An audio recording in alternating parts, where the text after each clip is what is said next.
The restaurant had soft music playing, the kind of melody meant to make you feel at peace. Our anniversary dinner was supposed to be a celebration of 5 years together. I had picked the place carefully, her favorite one overlooking the river, where fairy lights sparkled like stars on the glass.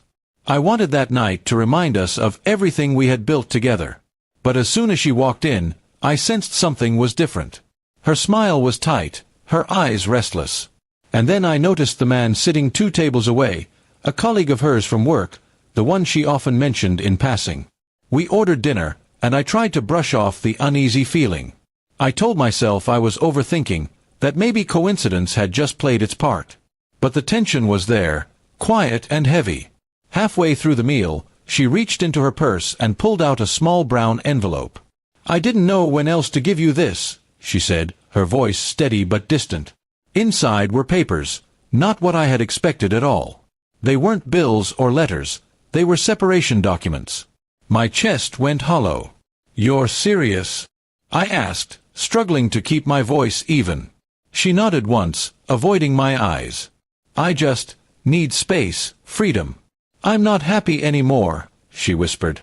Behind her, her colleague caught her glance and, to my disbelief, smiled faintly, almost as if he knew this moment was coming. I felt something twist inside me, not anger, but a deep, sinking realization that what we had wasn't the same anymore. I looked at her for a long moment before setting the papers aside. The waiter came by with our meals, unaware of the storm sitting between us. I thanked him quietly, then said to her, "You could have just talked to me. You didn't need to turn this into a performance." Her face softened slightly. "It's not that," she said. "I just thought you'd handle it better here. In public." That hurt more than the papers. I realized she didn't trust me enough to share her truth honestly, so she'd chosen a safe stage for it, one with witnesses and lights. I didn't raise my voice. Instead, I picked up my glass and said, "You know, 5 years ago I brought you here to ask if you wanted to build a life with me.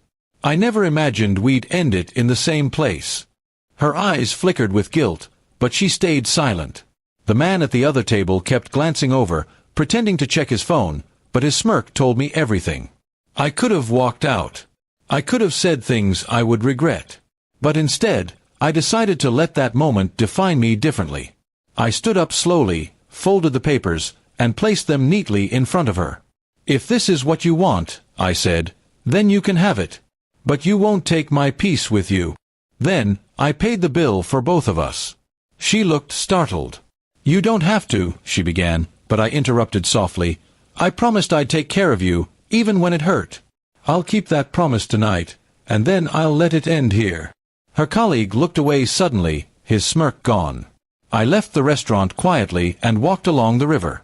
The night air was cold, but I felt strangely clear. The pain was real, but so was a sense of release.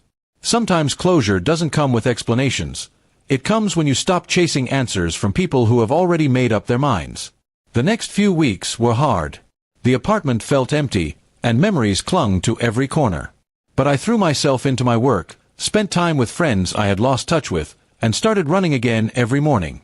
Slowly, I began to see that losing her wasn't the end of something beautiful. It was the beginning of something honest. One evening, about 2 months later, she called. Her voice trembled. "I made a mistake," she said.